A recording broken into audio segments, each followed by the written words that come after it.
Oh buddy, Andy here again. Well, today is the 24th of August 2012 and tomorrow will be the 6th anniversary of the date that I put my first video up onto YouTube. I actually joined YouTube on the 14th, I think it was, of August, but didn't actually post a video until the 25th.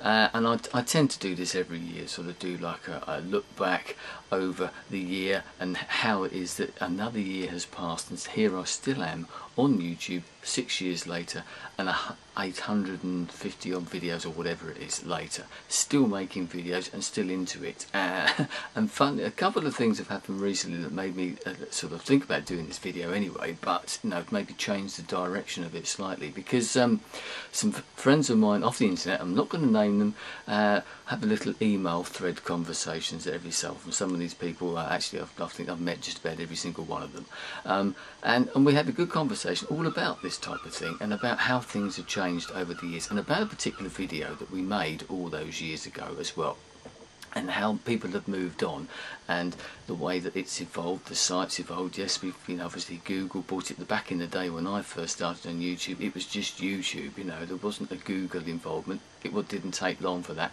Things have moved on. Vlogging was far more, I don't say prevalent, but it was certainly taken far more notice of. It wasn't the entertainment channel that it has become now. I mean, YouTube's changed in many ways, and people sort of go on about that and bemoan the fact that it's always altering, a bit like Facebook. Oh, they're always changing it. They always will. It's a free service, and we should be thankful that those services are there for us, that enable us to make videos and upload them for nothing, and go onto Facebook for nothing, and Twitter for nothing, all those sort of things. And yes, we can all bitch and moan, and I do it as well, but ultimately it's free, and that makes it a little bit different. I mean, you just have to put up with things. That's the way of the world. There's no such thing as a free lunch. Whoever said that all those years ago, and they weren't far wrong, I don't think.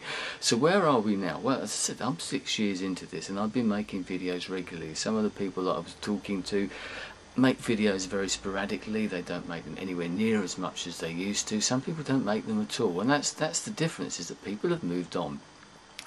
Time plays a lot a part in this, whether it be family life. All our lives change, and we're all at different stages of our lives. At one point I made in the sort of correspondence that we were having, is that the people that I was talking to, I think I'm the oldest one out of them. Some of them are far younger. They're just getting married. They're just getting into that situation where they might be having kids or something like that. I haven't got a job anymore, I mean, and now I've got a bit of a pension. That sort of allows me to have more time to do this type of thing. But at the time, in 2006, the August sort of time, YouTube was pretty much the only game in town as far as expressing yourself in this type of way. Well, yes, of course, there were other ways. You could write blogs. There were other sort of social networking sites, I suppose, but nothing like Facebook until that exploded. And of course also Twitter came along, and they're the big three, I think, but they've changed our lives a lot.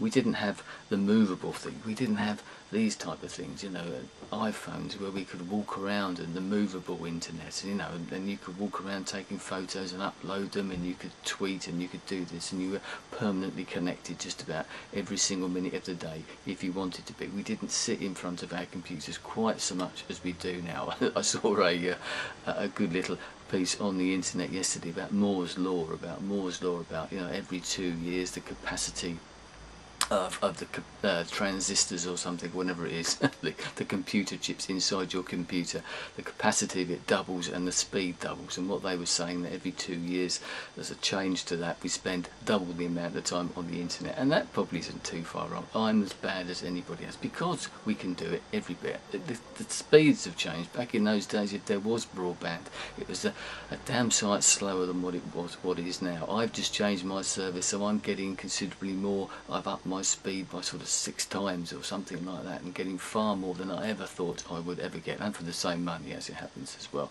So things have moved on in that particular way.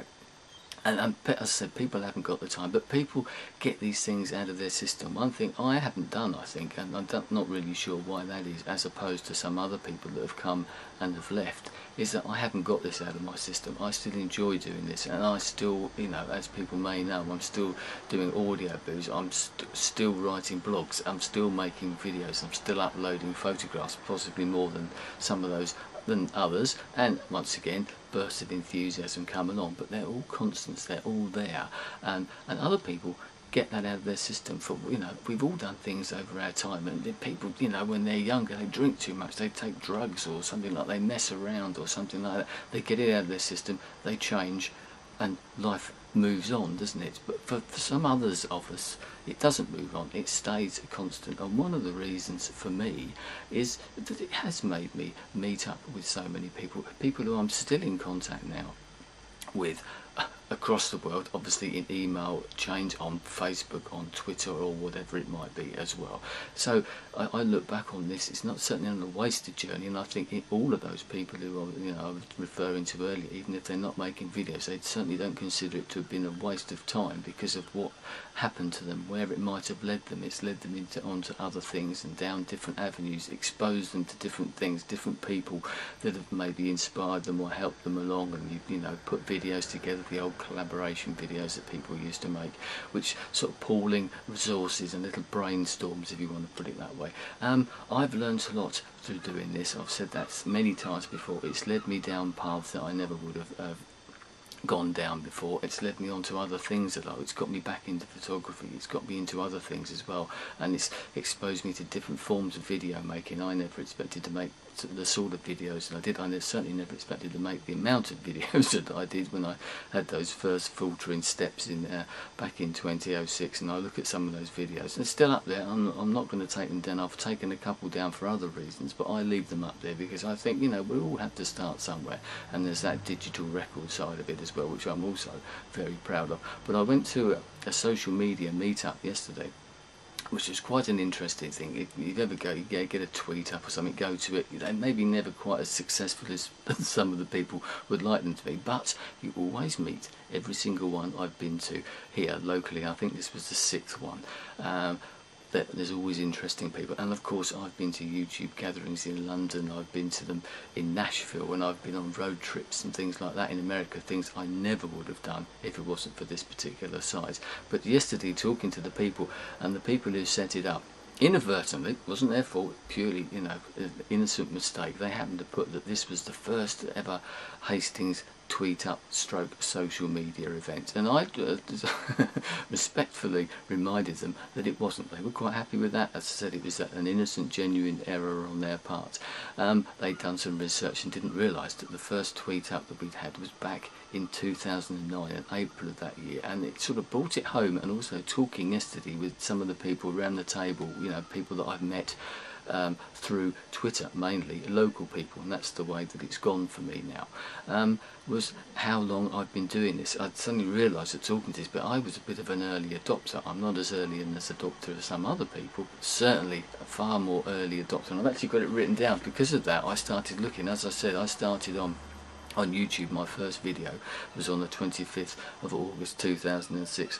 I joined Twitter on the 10th of September 2008, and I'd been tempted to do that before and had hung out for a long time until being to America and doing a road trip, especially with Gary and Mike over there, and seeing how Twitter was used rather than the silly way that I thought it was and the media portray it. But I'm having a cup of coffee now, and what I did for breakfast or something like that. We all know, those who use it, it's not like that at all. If you use it properly, it opens up a completely different world. So I could have been on there, and probably should have been on there a bit earlier. Facebook was another one that I resisted for a long time, but I started on there in January of 2009. I'm still not a huge fan, but talking to people yesterday, it serves its purpose, and it's, you know, yes, it's got its faults. As I said, it's free. We've got the new timeline, which actually I'm getting into, and I don't mind at all.